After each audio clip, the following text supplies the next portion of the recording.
খোলা মাঠ জুড়ে চড়ে বেড়াচ্ছে একদল গাড়ল, হাঁস ও ভেড়া। আর একটু দূরে বসে সেগুলোর উপর তীক্ষ্ণ নজর রাখছে একটি কুকুর। প্রাণীগুলো নির্দিষ্ট সীমানায় পেরিয়ে গেলেই মুহূর্তে ছুটে গিয়ে আবার ফিরিয়ে আনছে সে। অপরিচিত কাউকে দেখলেই সতর্ক সংকেত দিচ্ছে মালিক ও কর্মচারীদের। বিদেশে এমন দৃশ্য দেখা গেলেও বাংলাদেশের গ্রাম অঞ্চলে এটি সত্যি বিরল।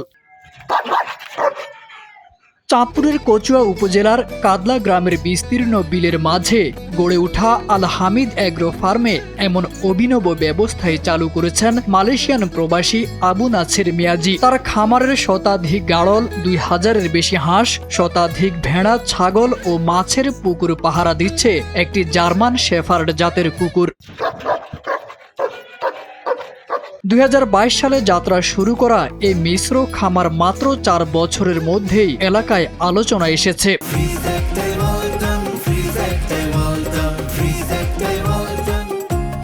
পশুপালনের পাশাপাশি খামারে রয়েছে বিদেশি জাতের নারিকেল ও সুপারি গাছের বাগানও। প্রতিদিন দূর দূরান্ত থেকে মানুষ আসছেন এই ব্যতিক্রমী খামার দেখতে।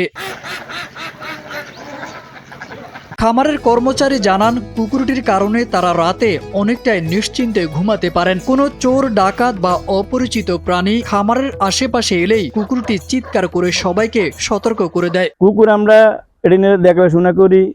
আমরা ধরেন আইসি তালে ভয় পাইছিলাম, তখন ভয়টাই পাই না। ওখানে আমগুলো লগে চলে তো আউট মানুষ আইলে মানে এনে খুব চিল্লাচিল্লি করে দৌড়াই যায় আঘাত করার জন্য। আমি তো মোটামুটি আমরা সবাই তো ভালো আছি, আমরাও নিরাপত্তা আছি ইনশাল্লাহ। আমরা রায় তোলে দিন ছাড়ি দিই, আপনার দিনও একটু আটকে রাখি আর কি। আমি তো সবাই ইনশাল্লাহ নিরাপত্তা আমরা আছি। আমার মাছ পুষ্কিনি আছে, হাঁস আছে, মেড়া আছে, সব আমরা নিরাপত্তা আছি আলহামদুলিল্লাহ। খামারের মালিক আবু নাছের মিয়াজি বলেন, নিরাপত্তার জন্য যেখানে 3 থেকে 4 জন কর্মীর প্রয়োজন, সেখানে একটি জার্মান শেফার্ডই অনেকটাই দায়িত্ব সামলে নিচ্ছে। খুবই অ্যাগ্রেসিভ, মানুষ অপরিচিত কেউ আসলে ওদের বাধার মুখে পড়ে আর কি। না, আমার কোনো নিরাপত্তা কর্মী এখানে দরকার নাই, কোনো প্রয়োজন নাই। কারণ নিরাপত্তা কর্মী তো আমি টাকা দিলেও দেখা যায় রাত্রে শুয়ে ঘুমাইবো, কিন্তু ওরা তো ঘুমায় না, ওরা পুরো রাতে কাজ করে।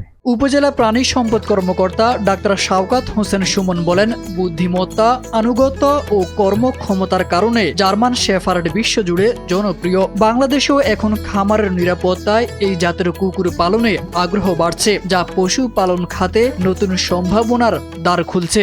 জার্মান শেফার্ড সারা বিশ্বে একটু ওয়াচডগ হিসেবে অধিক সমাদৃত। জার্মান শেফার্ডের বাইট ফোর্স প্রায় 250 থেকে 300 PSI, যার ফলে এটি একটি উৎকৃষ্ট ওয়াচডগ হিসেবে সারা বিশ্বে ব্যবহার আছে। ব্যতিক্রমী এই উদ্যোগ শুধু খামারের নিরাপত্তাই বাড়ায়নি, কমিয়েছে শ্রম ও পরিচালনা ব্যয়। আধুনিক প্রযুক্তি ও প্রাণীর স্বাভাবিক দক্ষতাকে কাজে লাগিয়ে আবু নাছের মিয়াজির এই মিশ্র খামার এখন স্থানীয়দের কাছে নতুন অনুপ্রেরণার নাম। তারেক আজিজ খান, NPB।